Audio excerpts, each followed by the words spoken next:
जो वो वाली बातें, अच्छी वाली बातें वो डिस्कस करते हैं, क्योंकि फाइनेंशियल लिटरेसी मेरे मन में भी बहुत इंपॉर्टेंट हुआ है। बट मैं थोड़ा डिफरेंट टेंजेंट में जाना चाहता हूँ। एक इनफैक्ट पर्टिकुलरली इन्वेस्टिंग के अंदर जो चीज़ें होती हैं, मैंने निखिल कामत का एक पॉडकास्ट देखा रिसेंटली, तो उसमें कहा कि ना ह्यूमन बीइंग्स के लिए अच्छा होता है इमोशंस को दिखाना रिलेशनशिप्स में, but it makes you a bad trader. ठीक है, तो कहता कि मैं जितना इमोशनली डेड एंड रह सकता हूँ उतनी बेटर मेरी ट्रेडिंग है। तो इसी लाइन पे रॉबर्ट कियोसाकी ने लिखा है, peoples lives are forever controlled by two emotions, fear and greed. ठीक है, this is the starting point. आपकी इस पे क्या टिप्पणी है? इमोशंस इन्वेस्टिंग के लिए सबसे हानिकारक चीज़ है। ट्रेडिंग, इन्वेस्टिंग, मनी डिसीजंस के लिए इमोशंस जो है सबसे हानिकारक चीज़ है। और वो दो इमोशंस जो उन्होंने बोले, फियर और greed, and I completely agree. मैं अभी कुछ किताबें पढ़ रहा हूँ जो भी रिलीज़ नहीं हुई है, उनके ऑथर्स ने मुझे वो कॉपी दी है कि मैं उनसे क्वेश्चंस पूछूं और उनसे बातचीत करूँ। I will not take the name. तो उन्होंने भी लास्ट में जो कंक्लूड किया ना अपनी इस बुक के अंदर, वो यही किया कि जब जैसे स्टॉक मार्केट जब गिरती है तो कौन सा जो है वो इमोशन सबसे ज़्यादा किक इन करता होगा, आप चूज़ करो, फियर या ग्रीड। Fear exactly. और वो सबसे सही समय होता है इन्वेस्ट करने का। लेकिन लोग बाग उस समय इतना डरे हुए होते हैं, उनके हाथ ना बाय बटन पे दब ही नहीं पाते। पर आप एक बात बताओ, मैं एक बेसिक उसमें देखता हूँ, जैसे कि अब मैंने इन्वेस्टिंग करनी शुरू करी और मैंने गलती से चार्ट खोल लिया, अच्छी जिंदगी मेरी चल रही है, नाउ सडनली अब मैं उस पे हूँ। अब मेरे मन में डिफॉल्ट लॉस अवर्जन आएगा जो हमारे में होता है, हमें अपना ग्रो नहीं करना, हमें बचाना है, अपना नुकसान ना होए। मेरे मन में आएगा भैया ये स्टॉक इस चार्ट से ही निकल जाएगा, खत्म हो जाएगा, बर्बाद हो जाएगा, तो मैं निकाल लेता हूँ। मेरे मन में ये नहीं आएगा कि एक दिन ये उठ भी सकता है। मैं इसका एक बहुत सही जवाब देता हूँ। मैं रिसेंटली अपने पोर्टफोलियो में क्या कर रहा हूँ मैं वो बताता हूँ, और फिर मैं सबसे बोलूँगा कि एक बार ज़रूर इस पर थॉट दें। मैंने लेट अस से मेरा पोर्टफोलियो इज़ 100, राइट?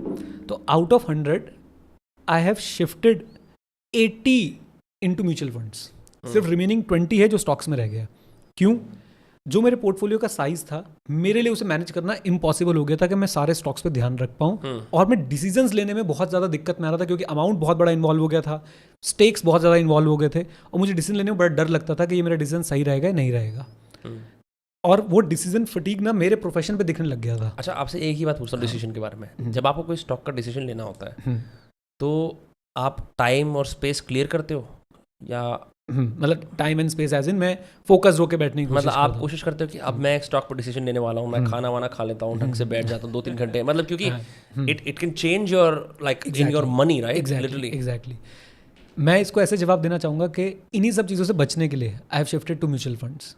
आज की डेट में मेरे पोर्टफोलियो में जो डायरेक्ट स्टॉक्स हैं वो सिर्फ 11 रह गए हैं। सब बेचने शुरू कर दिए, और भी रह गए होंगे बट वो मेरी सेलिंग लिस्ट में है।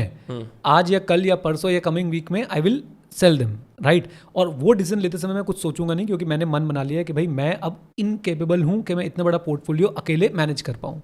जो अगेन किसी के लिए वो छोटा हो सकता है, मेरे लिए वो बहुत बड़ा पोर्टफोलियो है, और उसमें डिसीजन लेने से अब दिन में अगर लाखों करोड़ों की बात हो रही है कि उस डिसीजन से लाखों करोड़ों का इंपैक्ट पड़ने वाला है, तो मेरे बस की नहीं है वो। Where I have shifted my burden of decision making to the mutual fund manager, right? ये बात मैं यहाँ पे बोल क्यों रहा हूँ? आपने बोला कि मैंने एक चार्ट देखा और मैं रिस्क अवर्स हूँ, या मुझे डर लग रहा है कि स्टॉक निकल जाएगा तो मैं उसे खरीदूँ ना खरीदूँ। ये डिसीजन आपको लेना ही नहीं है, क्योंकि हम लोग उस काबिल ही नहीं है। अब ये बात बोलते ही होता क्या है कि आपको पता है कि एक इंडिविजुअल व्यक्ति जिसे कुछ नहीं पता होता फिर भी वो एक स्टॉक क्यों खरीदता है? कुछ हो जाए बाई चांस। हाँ, कुछ हो जाए बाई चांस। और दूसरा थॉट पता है क्या होता है? तेरा भाई मार्केट को बीट करके दिखाएगा। उसे पता है कि मार्केट में 11-12% का एवरेज रिटर्न मिलता है, लेकिन उसके मन में होता है मैं 25% का रिटर्न लूंगा, मैं 30% लूंगा, 40% का। एक बार हाँ, ऐसा नहीं पूरी जिंदगी लेता रहूंगा। पूरी जिंदगी तो कोई नहीं ले पाया, वो एक बार भी बहुत कम लोग ले पाते हैं। वो थॉट प्रोसेस जो है ना, आपको इन सब चीज़ों से हटना है, अपने आप को डिसीजन फ्री करना है। और अगर आपको ज़्यादा आइडिया नहीं है, मुझे तो फिर भी फाइनेंशियल वर्ल्ड का ठीक ठाक आइडिया है, मैं अच्छे लोगों से बातचीत कर पाता हूँ, अच्छी इंसाइट्स मिल पाती हैं, एक्सेस है मेरे पास लोगों का, नॉलेज का। लेकिन एक लेमैन जिसके पास कोई एक्सेस नहीं है, मेरी उससे एक ही रिक्वेस्ट है कि प्लीज़ एक बार इस बारे में ज़रूर सोचें, convert your portfolio to mutual funds and be happy forever. आपका डिसीजन फटीक कम हो गया, आपका टेंशन खत्म हो गई, आप एक सिस्टमेटिक तरीके से इन्वेस्ट कर सकते हो। और एक बात आपको और बताता हूँ, क्योंकि टैक्सेशन की बात चली है, मैं एक एंगल से और बहुत परेशान था। जब आपका पोर्टफोलियो बड़ा हो जाता है, उस पर डिविडेंड्स आते हैं। Dividends is just like your share in the share of the profit of the company in which you have invested. Very simple. Dividend is taxable in the hands of the share holder eight normal rates. Normal rates बोले तो वही 30% वाले rate तक जा सकते हैं अगर आप हाईएस्ट टैक्स ब्रैकेट में हो। वो मुझे चुभने लग गया था। आपको पता है म्यूचुअल फंड में उसका क्या होता है? डिविडेंड म्यूचुअल फंड में आएंगे, वो री इन्वेस्ट हो जाएंगे और उस पर टैक्स भी नहीं होगा। So when do you ever take the money out? हाँ, अब सवाल आता है कि मैं पैसे कब बाहर निकालूंगा, राइट?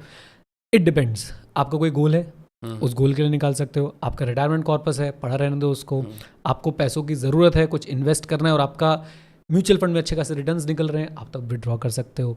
आपको शिफ्ट करना है one mutual fund to another mutual fund, वो बहुत कम केसेस में मैं करता हूँ। मतलब मैंने 5 म्यूचुअल फंड चूज़ करें, सारी वेल्थ मैंने उन 5 में डिस्ट्रीब्यूट कर दी है। तो वो एक कॉल आपको लेनी पड़ेगी अपने पर्सनल नीड्स के हिसाब से। फॉर एग्जाम्पल मैं मान लो आज मैंने डिसाइड कर लिया कि मैं रिटायर हो रहा हूँ, आपको पता है तो भी क्या करूँगा। अब ये सब बातें एक तो बोलता हूँ, एक तो इंडिया में नहीं, शायद पूरी वर्ल्ड में ये प्रॉब्लम है। मैंने एक बार बोला था कि मेरी ऑर्गेनाइजेशन की वैल्यूएशन हुई थी एक बार और 75 करोड़ से 100 करोड़ के बीच में वैल्यू लगा दी गई थी।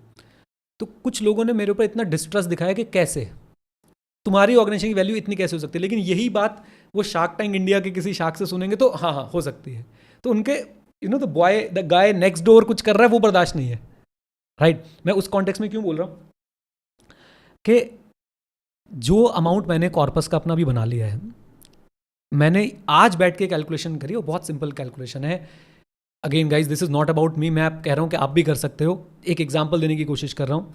एक प्लान होता है सिस्टमेटिक विड्रॉल प्लान, राइट? उसमें से क्या होता है कि आपका एक कॉर्पस बन चुका है और आप उसमें से पर मंथ एक अमाउंट बता दोगे, वो अमाउंट आपके कॉर्पस से निकल के आपके बैंक में आता रहेगा, जैसे ऑटो डिपॉजिट होता है, रिवर्स। यस एग्जैक्टली, वो SIP का ऑपोजिट हो गया। तो मैंने एक ऐसी रैंडम कैलकुलेशंस डाली, ओके, माई मंथली एक्सपेंस 10 लाख रुपीज़, मैंने बहुत अपर साइड पे ले लिया। मैंने कहा मैं 10 लाख, मुझे लगता है 10 लाख रुपये पर मंथ में इंडिया में राजाओं जैसी ज़िंदगी जी जा सकती है। आप कुछ नहीं कर रहे हो और आपके पास 10 लाख रुपये महीने आ रहे हैं। With that amount of corpus अगर मैं 10 लाख रुपये पर मंथ निकालता हूँ और मैं उस अमाउंट को ऐसे कैसे पढ़ रहे हैं, तो मैं उसमें से हर रोज़ जो है हर महीने जो है 10 लाख रुपये निकल रहे हैं। एंड आई वाज सरप्राइज्ड कि अगर मैं ऐसा 30 साल भी करता रहूँ, वो पैसे ख़त्म नहीं होंगे, बल्कि और अराउंड 100 करोड़ 150 करोड़ बन चुके होंगे। अब ये बात सुनने के बाद आधे लोग तो कहेंगे नहीं, ये पॉसिबल ही नहीं है।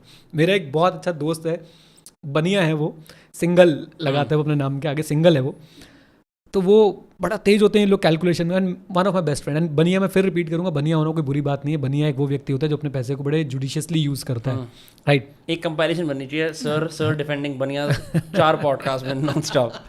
मैं इसलिए कर देता हूँ भाई, कोई इंडिया का फेवरेट पास टाइम क्या है आजकल? ऑफेंड होना। हाँ। आप कुछ भी लिख दो, पहले आपको ट्विटर पे कैंसिल करेंगे, फिर आपको यहाँ पे कैंसिल करेंगे। तो मैं वो बड़ा सेफ गार्ड लेके चलता हूँ। एनीवेज, मैंने उसको एक कैलकुलेशन बताई, वो हक्का बक्का रह गया, कहता है ऐसा हो ही नहीं सकता। मैंने कहा बैठ जा मेरे साथ, मैं करके दिखा देता हूँ। हाँ। अब यहाँ पे क्रिटिसिज्म नंबर 1, अरे सिर्फ एक्सेल पे ही होता है। जब मैं इंडेक्स फंड की एडवोकेसी करता था, मुझे बोला जाता था सिर्फ एक्सेल पे होता है। अब आओ मैं दिखाता हूँ अपने पास, अपने अकाउंट्स दिखाता हूँ मैं आप लोगों को, और 20 साल बाद मिलना, मैं फिर दिखाऊंगा आपको। सब चीज़ें होती हैं अगर आप एक डिसिप्लिन से आगे बढ़ें तो। So coming to the point के अगर हम सही तरीके से इन्वेस्ट करें, हमें घबराने की, हमें रिस्क डरने की ज़रूरत नहीं है। और जब लोग, हम फियर और ग्रीड की बात कर रहे थे, जब डरना होता है तब लोग ग्रीडी हो जाते हैं। फॉर एग्जाम्पल, एक स्टॉक ऊपर ही ऊपर जा रहा है, ऊपर ही ऊपर जा रहा है, तो फोमो आ जाता है कि भाई यार मैंने मिस कर दिया, अब इन्वेस्ट करता हूँ। और पता नहीं मैंने पहले इस पॉडकास्ट से बताया कि नहीं बताया, दुनिया के सबसे इंटेलिजेंट व्यक्तियों में से एक जो है ना, वो है सर आइजैक न्यूटन, राइट? जिन्होंने वो बताया एप्पल गिरा था। हाँ, एप्पल गिरा था। और वो, मेरी साइंस थोड़ी वीक है, I got 1 out of 100 in chemistry, तो मुझे इसके बाद कॉमर्स में शिफ्ट कर दिया गया था। बट जो भी है, उन्होंने मतलब ये है कि नॉन मेड के बिना अकाउंटिंग पढ़ के भी बहुत पैसे कमाया जा सकता है, अनलाइक जो लोग बहुत सारे मानते हैं। अकाउंटिंग में तो इस बुक में बहुत बात की गई है। तो मैं ये कहना चाहता हूँ कि आप अगर ढंग से उनके बारे में पढ़ेंगे, आइजैक न्यूटन के बारे में, he fell for the same thing. उन्होंने एक कंपनी में पैसे लगाए, फिर निकाल लिए, फिर वो कंपनी बढ़नी शुरू हुई। आई थिंक साउथ सी करके कंपनी का नाम था। फिर उन्होंने और पैसे डाल दिए, जब बढ़ती गई, अल्टीमेटली वो बबल में निकला और उनके सारे पैसे डूब गए।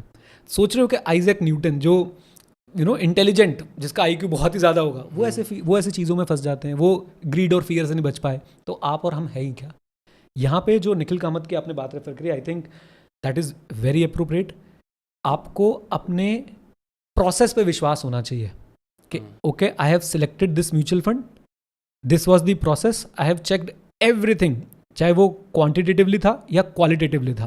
क्वांटिटेटिवली आप जो नंबर्स चेक कर सकते हो कि भाई इस म्यूचुअल फंड के जो भी बहुत सारे टेक्निकल टर्म्स होते हैं, मैं उसमें नहीं जा रहा, बट हाँ क्वांटिटेटिवली आपने चेक कर लिया।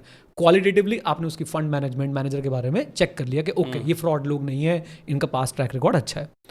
अब कुछ भी होता रहे मार्केट में, you have to be indifferent, you have to keep a check, you have to monitor, but you have to be indifferent for temporary things. For example एक स्टॉक है, मैं कोई रिकमेंडेशन नहीं दे रहा हूँ, HDFC बैंक, या अगर मैं पुराने टाइम पे जाऊँ एक स्टॉक है ITC, उसके ट्रोल हुआ करता था वो स्टॉक। वो ट्रोल कैसे हुआ करता, उस पर मीम्स बना करते थे बॉलीवुड के गानों पे, सब चल रहे हैं आगे, वो बेचारा बैठा रहता था स्टॉक, उस पर इतने मीम्स बने हैं। वो लाइफ बॉय की ऐड नहीं आती, तेरा साबुन स्लो है क्या, तो उसके ऊपर मीम्स बनाया करते, तेरा शेयर स्लो है क्या। अब वहाँ पे हुआ क्या मैं आपको बताता हूँ। बड़े बड़े लोगों से मेरी बातचीत होती है, किसी ने बाय किया 190 पे, वो वेट करता रहा स्टॉक का बढ़ेगा नहीं बढ़ा, उसने पेशेंस टेस्ट कर डाले अच्छे लोगों के, 210 पे आया, बेच दिया, अरे भाई 20 रुपये कमा लिए।